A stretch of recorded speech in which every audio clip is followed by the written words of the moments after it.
En la clase de hoy vamos a hablar sobre el dolor, específicamente sobre la farmacología del dolor. El dolor es un síntoma que debe ser controlado de forma segura y eficaz por razones humanas, morales y éticas. Por supuesto, también fisiológicas.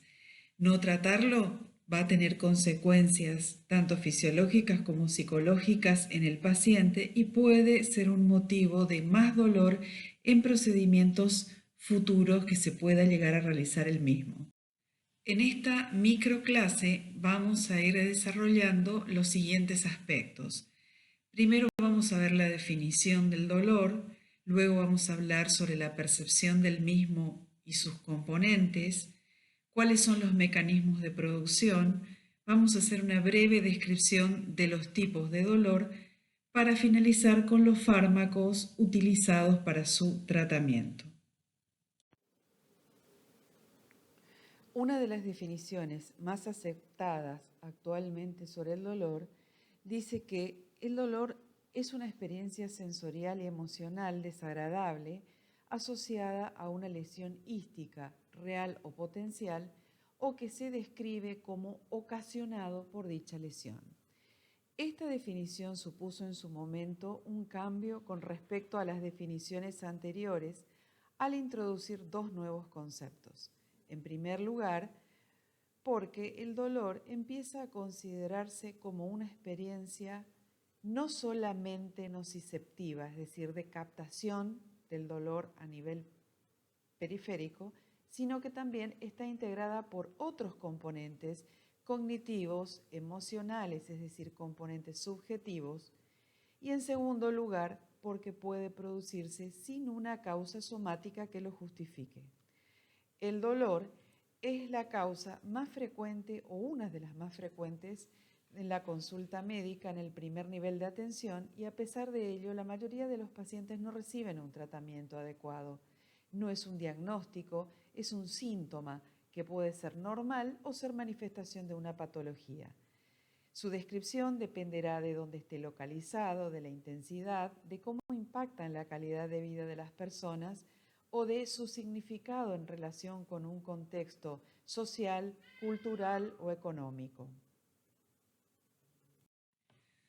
El dolor es un síntoma muy difícil de medir, pero recuerden siempre que el dolor es lo que el paciente dice que es. No sería una buena praxis médica considerar el dolor que siente el enfermo desde nuestra perspectiva. Es lo que él describe que siente y no lo que los demás piensan que debe ser.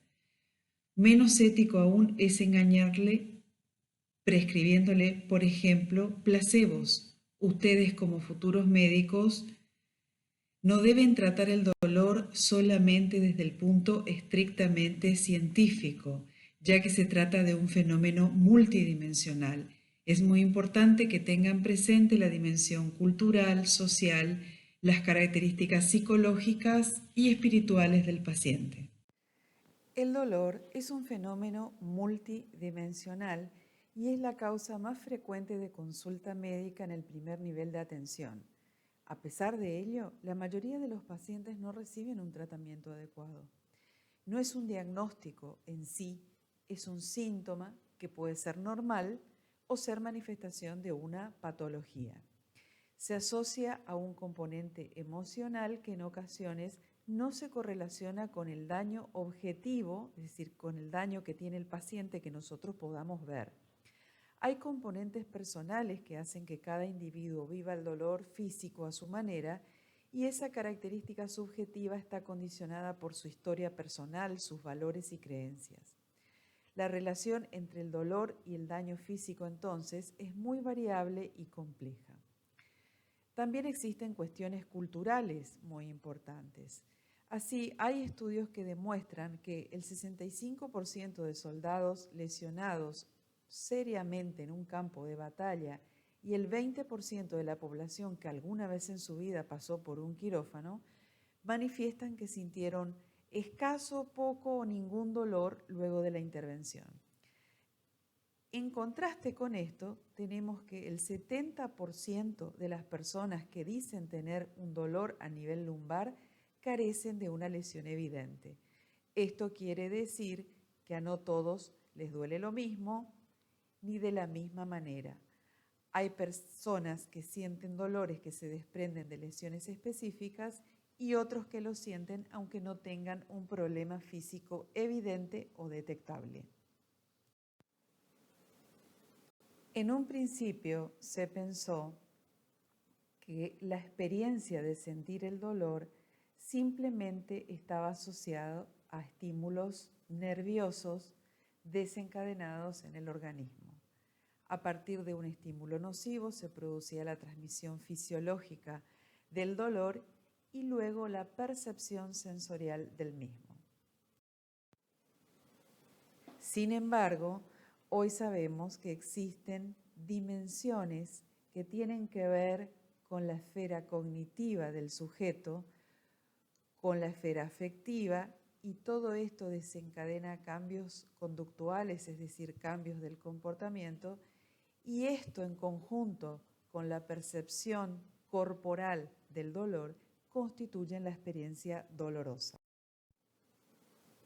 Nosotros en esta microclase nos vamos a centrar exclusivamente en cómo se percibe el estímulo nocivo, cómo se produce su transmisión y la percepción del mismo a nivel del sistema nervioso central. El mecanismo por el cual se percibe el dolor también es muy complejo. Vamos a ver que tiene 3 etapas. En una primera se van a activar receptores periféricos llamados nociceptores. Esto va a llevar a la transmisión de la información del dolor a través de las vías nerviosas para llegar finalmente a los centros superiores. Vamos a ir viendo cada una de ellas. El primer componente en la percepción del dolor es de carácter discriminativo sensorial. Y esto ocurre fundamentalmente a nivel de receptores que tenemos a nivel periférico. Esta nocicepción es el proceso por el cual se detecta o se percibe el estímulo por parte de estos receptores y luego se transmite a través del sistema nervioso, llegando al sistema nervioso central. La nocicepción significa recepción, transmisión al sistema nervioso central de estímulos nocivos, dañinos o potencialmente dañinos para el tejido. La estimulación dolorosa, denominada estimulación nociceptiva, activa receptores específicos del dolor llamados nociceptores. Estos tienen localizaciones a nivel cutáneo, a nivel de los músculos, las articulaciones y también a nivel visceral. Esta figura ilustra lo que decía previamente respecto al primer lugar donde se capta el dolor, que va a ser a nivel de los nociceptores, que ahora vamos a entrar a describir. En esta transparencia ustedes pueden ver un nociceptor. Un nociceptor no es otra cosa que un receptor que capta el dolor. Es la abreviación de nocireceptor. También se denominan detectores de estímulos nocivos, ya que son capaces de distinguir entre estímulos que son inocuos y aquellos que son perjudiciales. Estos receptores se encuentran al final de los axones de neuronas sensoriales y envían mensajes dolorosos a la médula espinal y al cerebro. No es otra cosa que la terminación periférica de una neurona bipolar, cuyo cuerpo neuronal está ubicado en el ganglio raquídeo de la raíz dorsal. Los nociceptores son receptores no encapsulados, también se los llama terminaciones nerviosas libres. Su función principal es la de captar y distinguir entre un estímulo inocuo de otro potencialmente dañino. Existen una gran variedad de sustancias químicas a las cuales responden estos nociceptores. Estas sustancias químicas están liberadas por el tejido lesionado. Como ustedes pueden ver en la transparencia, Las sustancias liberadas por los tejidos lesionados, fundamentalmente por células mastocíticas, neutrófilos y macrófagos, desencadenan una serie de activaciones al nivel neuronal. Existen también distintos tipos de nociceptores que cumplen distintas funciones. Estos nociceptores no producen en sí mismos la percepción del dolor. Para ello, la transmisión debe alcanzar los centros superiores, es decir, el sistema nervioso central.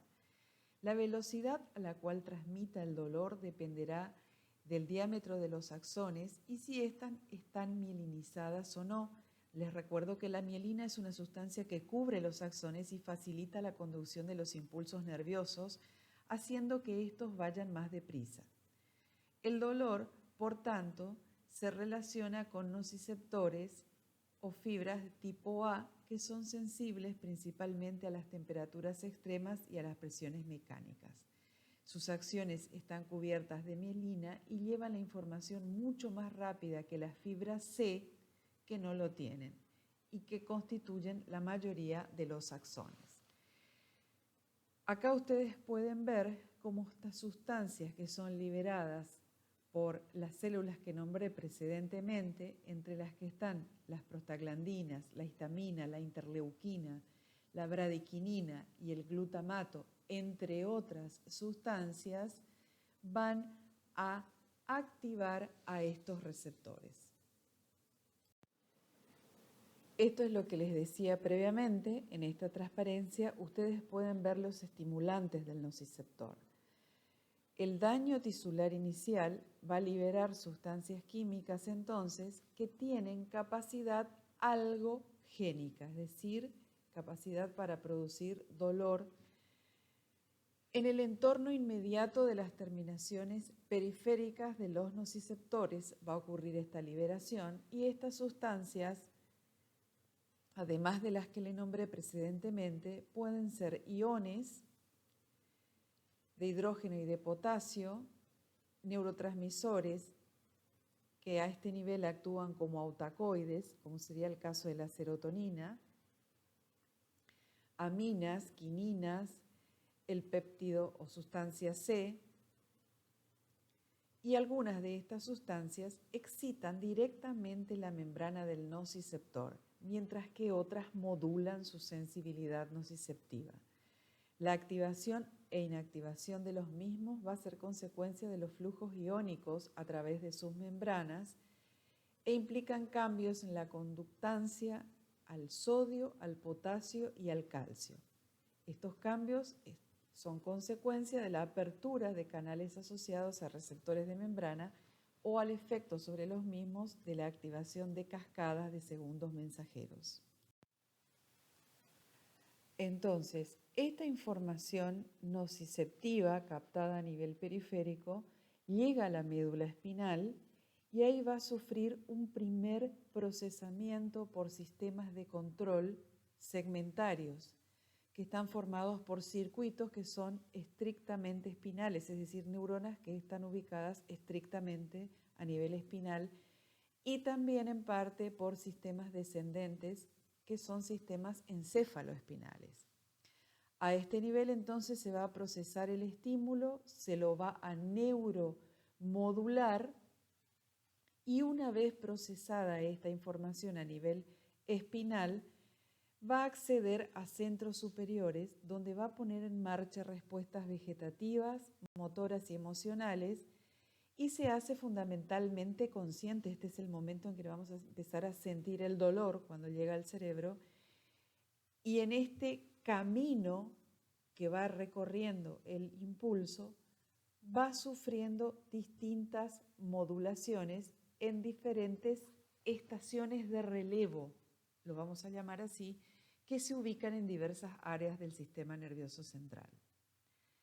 Van a actuar nuevamente acá distintas sustancias. Algunas van a aumentar el estímulo, otras lo van a disminuir, esa es la neuromodulación. Y así tenemos que existen aminoácidos que se comportan como si fueran neurotransmisores excitatorios, Fundamentalmente tenemos dos, el glutamato y el aspartato. También tenemos otros como son el ácido cisteico, homocisteico y el N-acetil-aspartil glutamato.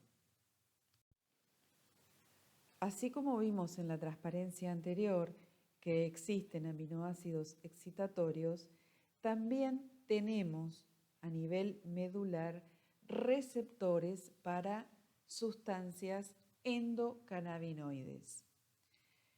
Tenemos el receptor CB1, el receptor cannabinoide 2, es el primero fundamentalmente el CB1, que se ubica a nivel de la médula espinal y el sistema nervioso periférico, y estas sustancias endocannabinoides que tenemos actuarían modulando en forma negativa, a diferencia de los anteriores que habíamos visto, inhibiendo la liberación de otros neurotransmisores. Fíjense lo complejo que es todo este mecanismo y acá podemos visualizar cómo participa el sistema endocannabinoide y de alguna manera nos orienta a cómo actuarían sustancias canábicas cuando son administradas como fármacos o medicamentos con funciones terapéuticas. Esta transparencia resume lo que hemos estado viendo en forma muy sintética. En un primer lugar, por una lesión, algún trauma, se activa entonces un nociceptor ubicado a nivel periférico. Esta activación del nociceptor lleva a la transmisión del impulso nervioso a nivel medular primeramente, y acá se va a modular el estímulo recibido con aminoácidos excitatorios o bien con sustancias más bien inhibidoras del impulso, y luego se va a transmitir a nivel encefálico, que sería la tercera etapa, que es el lugar donde nosotros ya vamos a percibir el dolor. Esto lo hacemos fundamentalmente a nivel talámico y a nivel de la corteza prefrontal. A nivel talámico vamos a ver que los núcleos del tálamo fundamentalmente controlan nuestras emociones y nuestro estado de ánimo.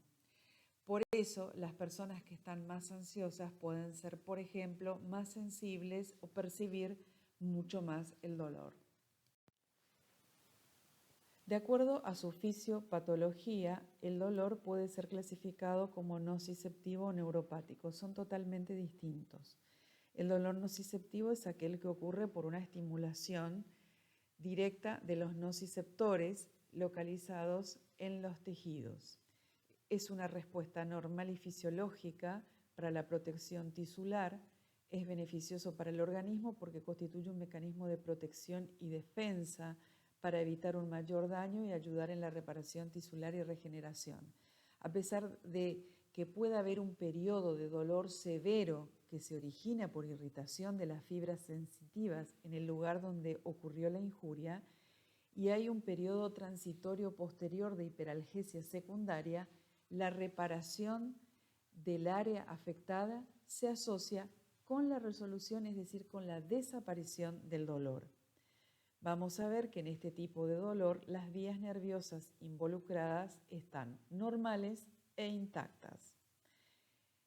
Existe una lesión tisular activa causada por calor, por frío, por vibración o estiramiento, sustancias químicas que son liberadas por los tejidos en respuesta a la falta de oxígeno, a la destrucción de los tejidos o a la inflamación misma, pero tal como dijimos, esto lleva después a una reparación absoluta y a la resolución del dolor. Puede ser de tipo somático, es decir, superficial o en tejidos profundos, o bien ubicado a nivel de los órganos, que es el dolor visceral. Por el otro lado tenemos el dolor neuropático. El dolor neuropático ya resulta del daño al nervio en sí u otra parte del sistema sensorial. Hay un daño estructural y hay una disfunción de las neuronas del sistema nervioso central o periférico que puede tener múltiples causas metabólicas, traumáticas, infecciosas. post-Sperr-Zoster, por ejemplo, isquémicas, tóxicas o inmunitarias. El paciente va a relatar síntomas totalmente distintos. Nos va a mostrar que existe una hiperestesia secundaria, una hiperalgesia, una alodinia, es decir, una disminución en el umbral del dolor. La respuesta fisiológica va a ser anormal, fuera de proporción en relación a la intensidad del estímulo, es decir, pequeños estímulos van a resultar muy dolorosos al paciente. Él lo va a describir como sensaciones desagradables, quemantes, punzantes, es un dolor urente.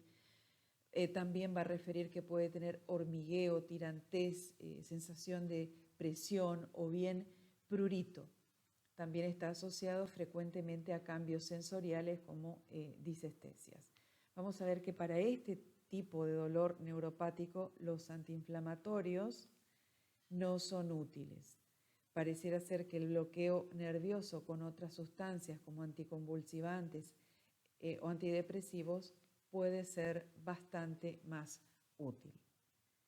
Acá, en este tipo de dolor, duele la neurona, pero los receptores periféricos están totalmente inactivos. Según su duración, el dolor puede ser agudo o puede ser crónico. También, de acuerdo a cómo va apareciendo, el dolor puede clasificarse en episódico o recurrente, aparece de forma intermitente durante un largo periodo de tiempo y el paciente puede no sufrir dolor entre cada uno de los episodios dolorosos. Después está el dolor intercurrente, en el que hay un aumento temporal de la intensidad del dolor por encima del dolor preexistente, un dolor incidente o debido al movimiento, un dolor de fin de dosis, que es aquel que ocurre cuando hacia el final del intervalo entre dosis y dosis de cada medicamento, podemos observar que la concentración sanguínea del mismo cae por debajo de la concentración analgésica mínima eficaz. También vamos a ver que hay una clasificación que nos dice que existe un dolor oncológico asociado a patologías de tipo tumorales y un dolor no oncológico. En esta transparencia podemos ver los distintos tipos de fármacos con los que contamos para tratar el dolor y en qué lugar van a ir actuando cada uno. Así podemos ver que los antiinflamatorios no esteroides llamados AINE van a actuar fundamentalmente a nivel de los nociceptores periféricos. De igual manera lo van a hacer los anestésicos locales o la misma aplicación de calor local en el sitio de trauma. La transmisión hasta la médula, vamos a ver que en este sitio pueden actuar los anestésicos locales y a nivel medular tenemos receptores para el opio, para la dopamina, para el ácido gamma aminobutírico, que es el principal neurotransmisor inhibidor del sistema nervioso. También receptores para cannabinoides, como ya vimos, y el receptor NMDA, N-metil de aspartato. En este sitio medular van a actuar fundamentalmente los opioides y los anestésicos locales. A nivel de la corteza cerebral van a actuar los anestésicos generales y los opioides. Es decir, que cada uno de los fármacos que vamos a ver tienen distintos tipos de mecanismos de acción que explican la analgesia que producen. Así, los AINE van a actuar en las terminaciones nociceptivas periféricas, bloqueando la transmisión del impulso nervioso. Los anestésicos locales se van a inyectar a nivel del nervio y van a inhibir la transmisión del estímulo nervioso. Los opiáceos tienen una acción fundamentalmente central, van a actuar a nivel del cerebro fundamentalmente, pero también tenemos receptores en la médula espinal, y los anestésicos generales que van a inhibir el dolor por inhibición de la conciencia. Esto que ustedes ven acá se llama escalera analgésica de la OMS. Esta fue construida por la Organización Mundial de la Salud en 1984 y se publicó en una guía 2 años después. Fue diseñada por un comité de expertos internacionales. Fue pensada inicialmente para el tratamiento del dolor oncológico, pero con el paso de los años ha pretendido abarcar otro tipo de dolor, como por ejemplo el dolor agudo, el posoperatorio, el irruptivo, que es el dolor que aparece cuando se exacerba en forma transitoria un dolor oncológico, y también en el dolor no oncológico. El tratamiento utilizando esta escala se basa en el uso de analgésicos y coanalgésicos. Con dicha escala se puede obtener un buen control del dolor en cerca del 80% de los casos. Existen normas de uso de la escalera analgésica. Lo primero que hay que hacer es cuantificar el dolor que siente el paciente, y eso se hace a través de una escala visual. La escala visual análoga permite medir la intensidad del dolor descrita por el propio paciente. Se le pide al paciente que marque en la línea de puntos e indique qué intensidad del dolor tiene o percibe. Ustedes pueden ver acá que en el lado izquierdo se ubica la ausencia o menor intensidad del dolor y en el lado derecho la mayor intensidad. Esta escala consta de 3 escalones. En el primer escalón, ustedes pueden ver que dice dolor leve. En caso de que el paciente indique que el dolor que tiene es un dolor de tipo leve, deberían utilizarse fármacos no opioides, que podrían ser, por ejemplo, los antiinflamatorios no esteroides o AINE, que es nuestra clase de hoy. Podrían o no asociarse a un fármaco coadyuvante. Ahora bien, si el paciente dice que tiene un dolor moderado, o bien un paciente que ha tenido un dolor leve y va aumentando a un dolor moderado, debería darse opioides llamados opioides débiles. Pueden o no combinarse con un no opioide o con un fármaco coadyuvante. En aquellos casos en que el dolor es severo, debería utilizarse de entrada opioides fuertes. Se pueden combinar con no opioides más un coadyuvante. Todo esto debe ir realizándose de la siguiente manera. Debe preferirse siempre la vía oral, siempre que sea posible, obviamente, ir controlando el tiempo e ir subiendo de escalón. Hay situaciones en que esto no puede ocurrir, me refiero a ir subiendo lentamente el escalón porque el dolor del paciente es de entrada muy severo y uno no puede estar indicando, por ejemplo, fármacos no opioides. La escalera analgésica de la OMS no es válida para todos los tipos de dolor. Tal como vimos previamente, existen básicamente 2 tipos, de acuerdo a la fisiopatología, el dolor nociceptivo y el neuropático. En el caso del dolor neuropático, esta escala no debería utilizarse porque para este tipo de dolor, como vamos a ver antes de finalizar la clase, son más útiles los antiepilépticos y los antidepresivos. En el dolor agudo y dolor posoperatorio, la utilización del fármaco estaría indicada por la intensidad del dolor que dice tener el paciente. La intensidad y la causa del dolor, entonces, van a determinar el tipo de analgésico a utilizar.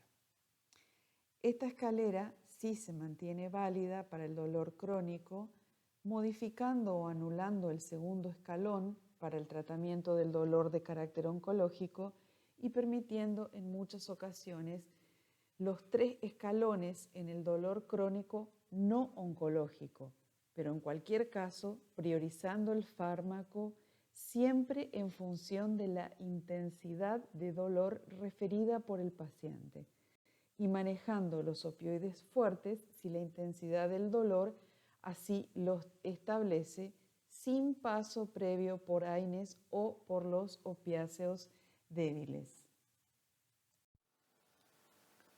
Una última consideración con respecto a los analgésicos es que algunos, como los AINES por ejemplo, tienen un efecto que se llama techo analgésico. ¿En qué consiste eso? El efecto techo de un analgésico es la incapacidad de un fármaco para calmar el dolor más allá de cierta intensidad a pesar de un aumento de la dosis. Los AINE son, por ejemplo, fármacos que tienen un techo terapéutico, lo que significa, en otras palabras, que uno da una dosis máxima diaria de un fármaco y no se logra el objetivo terapéutico.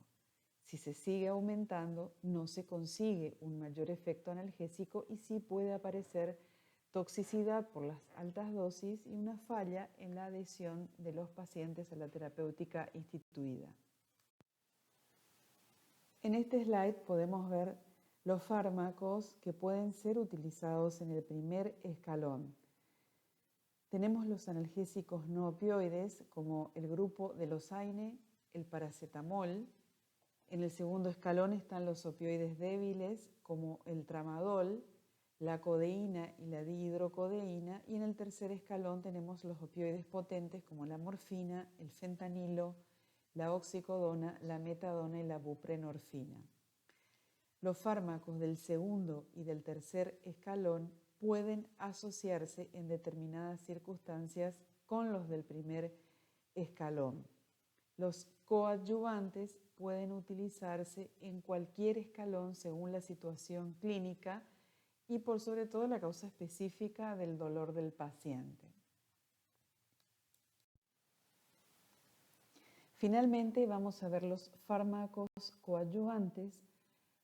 Su administración se puede realizar tal como dijimos previamente en todos los escalones de la escalera, mejoran la respuesta analgésica, son utilizados para el tratamiento de los síntomas que menoscaban la calidad de vida y empeoran el dolor y son especialmente útiles para el dolor de tipo neuropático. Dentro de estos están los fármacos antidepresivos, anticonvulsivantes, algunos tipos de neurolépticos que vamos a ver en la clase de antipsicóticos, algunos ansiolíticos, esteroides, corticoides, antiespásticos y anestésicos locales. Y últimamente se han incorporado un nuevo grupo de fármacos que son aquellos ligados al sistema cannabinoide. Deben ver ustedes esta clase que también está grabada dentro de este mismo módulo bajo el formato de una microclase.